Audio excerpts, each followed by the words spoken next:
Hello दोस्तों। तो आज हम पढ़ेंगे संख्या पद्धति। तो संख्या पद्धति आपको जहाँ तक पता होगा कि गणित में मतलब किसी भी कोई भी एग्ज़ाम हो जाए आपका एसएससी का हो या यूपीएससी का हो, तो उसमें संख्या पद्धति आती ही आती है। ठीक है, उसमें से उससे रिलेटेड क्वेश्चन आते हैं। डायरेक्टली ना आए तो डायरेक्टली नहीं आते, बट हाँ मिलजुल के या उससे कहीं आप उसमें से क्वेश्चन देखेंगे। ठीक है, तो आज हम क्या देखेंगे, संख्या पद्धति के बारे में थोड़ा देखेंगे। ओके, तो आपको पता है कि अंक कितने होते हैं। अंक आपके 9 होते हैं, 0 से 10 तक। ठीक है, अभी यहाँ पर अंक और संख्या में क्या अंतर है, फिर देखिएगा। अंक और संख्या में क्या अंतर है, ये तो अंक हो गए। ठीक है, ये अंक है और संख्या होती है दूसरी तुम्हारी संख्या। संख्या और अंक में क्या अंतर होता है ये आपको बताना है। संख्या को कहते हैं नंबर्स। ठीक है, ये होगी। अब यहाँ देखिए, जो अंकों से मिलके आपकी संख्याएं बनती है। ठीक है, तो यहाँ पर क्या होगा, ये अंक भी अपने आप में एक संख्या है। जैसे इनको हम कहेंगे एक नंबर वाले, मतलब एक अंक वाली संख्या है। ठीक है, तो ऐसे जैसे एक अंक वाली संख्या आपकी 1 हो गई, 2 हो गई, ऐसे ही 9 तक एक अंक वाली संख्या होगी। 0 भी एक अंक वाली संख्या है। अब यहाँ पर कहेंगे 0 क्या एक अंक वाली संख्या है? बताइए आप, एक बार देखते हैं। ठीक है, कौन बताता सही। ओके, फिर 10 से 99 तक जो है ये तुम्हारे 2 अंकों की संख्याएं हैं। यहाँ पर किससे बनी है? 1 अंक और 2 अंक, 2 अंकों से बनी है। ठीक है, तो 2 अंकों को आप कितनी बार ले रहे हो, किस तरह से ले रहे हो, उस हिसाब से संख्या बनेंगी। वैसे 3 अंकों की संख्याएं होती हैं, जैसे 100 से 999 तक। तो ये हो गया। अभी इसमें तुम्हारी सबसे छोटी संख्या है 3 अंकों की, ये सबसे बड़ी संख्या है। ऐसे तुम और भी देखोगे। ठीक है, तो आपके 10 अंक हो गए और उनसे बनती है फिर संख्याएं। ठीक है, अंक को इंग्लिश में डिजिट कहते हैं, संख्याओं को इंग्लिश में नंबर्स कहते हैं। ठीक है, तो अभी अंक का स्थान आपने, ये तो हो गया, चलो अंक से इतने हो गए। अब इनको हम संख्याओं को किस तरह से लिखेंगे, ठीक है, या अंकों को संख्याओं के रूप में कैसे लिखेंगे, तो उसके लिए आता है आप डिजिट प्लेस, मतलब अंकों का स्थान किस तरह से रखते हैं। इकाई स्थान पर, जैसे कि कोई अंक जैसे 100 है। ठीक है, तो इसका जो पहला स्थान होगा ये इकाई स्थान कहलाता है। फिर दहाई मतलब जो दूसरा स्थान होगा। ठीक है, लेफ्ट से हम जाएंगे, राइट से जाएंगे लेफ्ट की ओर। ठीक है, तो राइट, दाएं से मतलब राइट से, ये राइट हो गया आपका, राइट से लेफ्ट की ओर जब हम जाएंगे, लेफ्ट मतलब बायां। ठीक है, तो इस ओर जाएंगे तो हम क्या कहेंगे, यहाँ से स्टार्ट करेंगे राइट से, जो राइट मोस्ट है, मतलब 0 से इधर की ओर हम जाएंगे तो यहाँ पर जो होगा वो इकाई, फिर दहाई एंड सैकड़ा।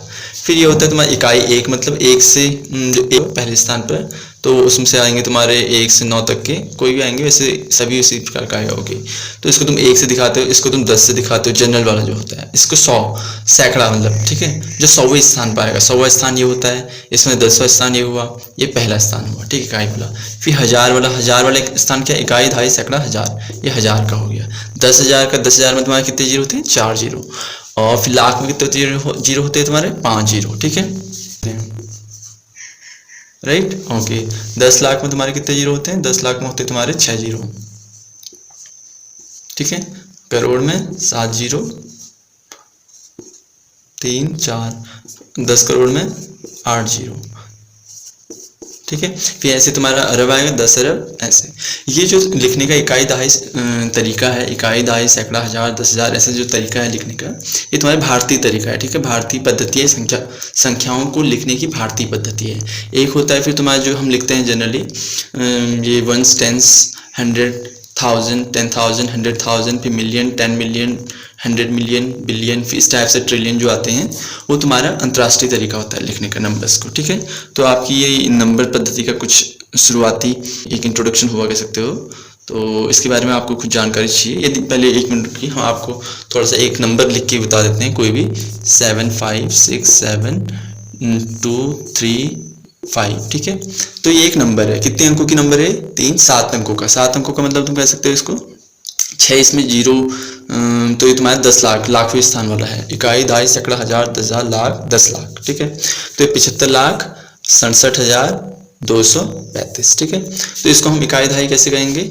इकाई दहाई, तो इसमें इकाई स्थान पे क्या है? 5 है, दहाई स्थान पे 3 है, और सैकड़े के स्थान पर 2 है, हजार के स्थान पर तुम्हारा क्या है? 7 है, और 10,000 के स्थान पर 6 है, लाख के स्थान पर 5 है, 10 लाख के स्थान पर 7 है।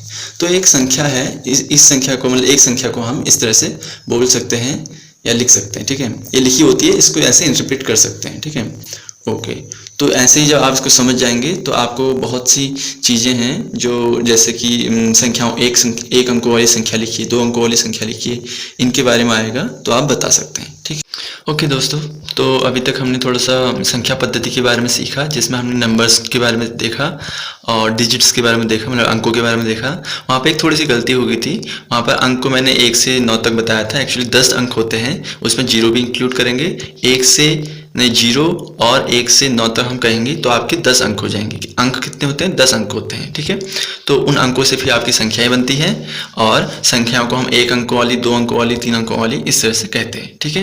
फिर वहाँ हमने आपको दूसरा बताया था ये भारतीय पद्धति में संख्याओं को कैसे लिखते हैं, जैसे वहाँ पे इकाई, दहाई, सैकड़ा, हजार, 10,000, लाख, 10 लाख, करोड़, 10 करोड़, अरब, 10 अरब, ऐसे करके करते हैं। तो ये भारतीय तरीका है संख्याओं को लिखने का, ठीक है। वहाँ पर किस अंक की वैल्यू किस स्थान पे क्या है वो हम इकाई, दहाई से लगाते हैं, ठीक है। अभी वहीं से उसी से थोड़ा सा हम आगे बढ़ते हुए देखें तो यहाँ पर 2 मान होते हैं। एक कोई संख्या लिखी है तो उसमें 2 मान आते हैं, एक अंक के 2 मान होते हैं। कैसे? एक अंक मान लीजिए आपका कोई है, जैसे हमने वहां पर लिखा था उसी तरह का एक अंक लेते हैं, 7, 6, 7,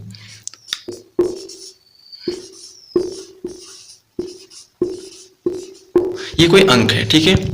ये एक अंक है, तो इसमें अभी आपसे पूछा जा सकता है कि लाइक 1 का स्थानीय मान बताइए, 1 का स्थानीय मान, और या 1 का जाति मान बताइए।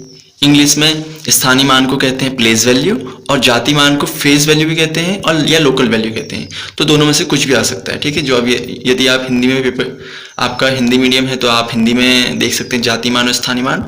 आपका इंग्लिश में है मीडियम तो आप फेस वैल्यू या लोकल वैल्यू से जाति मान को जान सकते हैं और स्थानीय मान को प्लेस वैल्यू से पहचान सकते हैं, ठीक है। तो 1 का प्लेस वैल्यू क्या होगा? 1 का जो जाति मान होगा वो तो होगा 1। मतलब जाति मान क्या होता है? किसी संख्या की कोई संख्या दी गई है, उसमें किसी अंक का जाति मान वो अंक का मान ही होता है। मतलब यहाँ पे इसका जाति मान 1 ही होगा, इसका जाति मान 2 होगा, इसका जाति मान 9 ही होगा, 8 का जाति मान 8 ही होगा, 0 का जाति मान 0 ही होगा। इसी तरह इनका जाति मान इनकी खुद की वैल्यू ही है, ठीक है। पर यहाँ पर जो स्थानीय मान होता है ये किस स्थान पर है? किस स्थान पर कहें तो यहाँ पर जैसे इकाई स्थान पर, इकाई स्थान पर मतलब होता है इसका मान 1, ठीक है, सही हो गया। दहाई स्थान पर क्या है? इसका मान है 10वें दहाई स्थान पर, दहाई मतलब 10, ठीक है। 10 क्या हो जाएगा? इसका स्थानीय मान मतलब 20 इसका स्थानीय मान हो जाएगा। ऐसे आप किसी भी संख्या का आपसे यदि स्थानीय मान पूछे तो आपको क्या, 6 का पूछा है, मान लीजिए 6 का आपसे स्थानीय मान पूछा है तो 6 आप ऐसे लिखेंगे, 6 आप लिखेंगे यहाँ पर, ठीक है। ओके, आप क्या करेंगे? 6 को वो किस स्थान पे है, इसका स्थानीय मान मतलब किस स्थान पे हम कैसे देखते हैं? इकाई, दहाई, सैकड़ा, हजार, 10,000, लाख, 10 लाख, करोड़, 10 करोड़, 10 करोड़ से इसको गुणा कर देंगे, ठीक है। तो 10 करोड़ में कितने जीरो होते हैं आपके? 8 जीरो, 1 2 3 4 5 6 7 8, इकाई, दहाई, सैकड़ा, हजार, 10,000, लाख, 10 लाख, करोड़, 10 करोड़। इसको इससे गुणा करेंगे तो इससे हो जाएगा आपका 60 करोड़। तो इसका स्थानीय मान कितना है? 60 करोड़। 3 3 6 2 8, सही है। तो 6 का स्थानीय मान ही हो गया ये। अभी आपको कोई भी संख्या दो, इट डजेंट मैटर कितनी लंबी है कितनी छोटी है, उसमें किसी भी अंक का स्थानीय मान पूछा है तो आपको क्या करना है? सीधे उस अंक को उठाना है। इसमें से कोई भी अंक उठा लीजिए आप, उसमें से जो दिया है, जिस अंक का आपसे पूछा है उस अंक को, ठीक है। तो फिर उसमें क्या करेंगे? आपको उसका स्थानीय मान, उसको, उस संख्या को उसके स्थान, जिस स्थान पर है उससे गुणा कर देना है, ठीक है। तो यहाँ पर ये रहेगा। अच्छा, पर अभी आपसे एक क्वेश्चन है, यदि मान लीजिए इसमें तो सभी नंबर लगभग आपको शायद दिख रहे होंगे, एक एक बार हैं। अभी हम आपको एक ऐसा नंबर देते हैं, मान लीजिए 3 है 1। अच्छा, यदि आपको एक नंबर ऐसा दिया है, मान लीजिए 3 5 6 5 2 0 1, इसमें पूछा जाए आपसे कि 5 का मतलब ऐसे जैसे कहा जाए कि 5 का आपको स्थानीय मान निकालना है, तो आप किस 5 का स्थानीय मान निकालेंगे? इस वाले का या इस वाले का? तो इसमें थोड़ा सा विडंबना वाली स्थिति आ गई है। जैसे मतलब यहाँ पर एक आपको कन्फ्यूजन हो सकता है, तो यहाँ पर हम क्या करेंगे? दोनों का निकाल सकते हैं। एक तो पहले इसका देखेंगे, इसको स्थानीय मान निकालने के लिए क्या करते हैं, जो ट्रिक है के अनुसार निकालेंगे। 5 से हम उस स्थान का गुणा कर देंगे, इकाई, दहाई, सैकड़ा, हजार, 10,000 और लाख। तो यहाँ पर 1 लाख से गुणा कर दो आप, तो एक तो ये वाला स्थानीय मान निकल जाएगा आपका, कितना हो जाएगा? 5 लाख। ठीक है। एक ही वाला निकलेगा, 5 गुना कितना है, इकाई, दहाई, सैकड़ा, इकाई, दहाई, सैकड़ा, हजार, तो 1000 से इसको गुणा कर दीजिए आप, यहाँ पर आपका हो जाएगा 5000। तो आप कह सकते हैं कि इसके 2 स्थानीय मान निकलेंगे, समझ गए। तो यहाँ पर जब कोई अंक रिपीटेड है, 2 बार दिया है, तो वहाँ पर आपका स्थानीय मान उसके 2 आएंगे, यहाँ पर ये कह सकते हैं आप, ठीक है। तो या तो आपसे स्पेसिफिकली पूछा जाए कि जो 10,000वें स्थान या 1000वें स्थान पर है उसका स्थानीय मान निकालिए, तो वो तो सिंपल है कि 5 गुणा 1000। और यदि पूछा जाए कि लाखवें स्थान पर स्थित 5 का स्थानीय मान निकालिए, तो 5 गुणा 1 लाख, तो 5 लाख उसका स्थानीय मान हो जाएगा। तो ये सिंपल है। इसमें यदि हमें नहीं लगता कि आपको यदि अब कोई इसमें प्रॉब्लम होगी, जाति मान और स्थानीय मान में क्या अंतर होता है, ये तो आपको क्लियर हो गया होगा। और साथ ही आपको जाति मान निकालना और स्थानीय मान निकालना आ गया होगा, यदि कोई एक संख्या दी है उससे, ठीक है। तो आपको यदि कोई और क्वेश्चन है, पूछना है, इस पर कोई प्रश्न है, तो आप हमें कमेंट कर सकते हैं। हम आपके प्रश्न को अगले वाले जो क्वेश्चन है, अगले वाला जो सेशन होगा उसमें इंक्लूड कर लेंगे, ठीक है। धन्यवाद।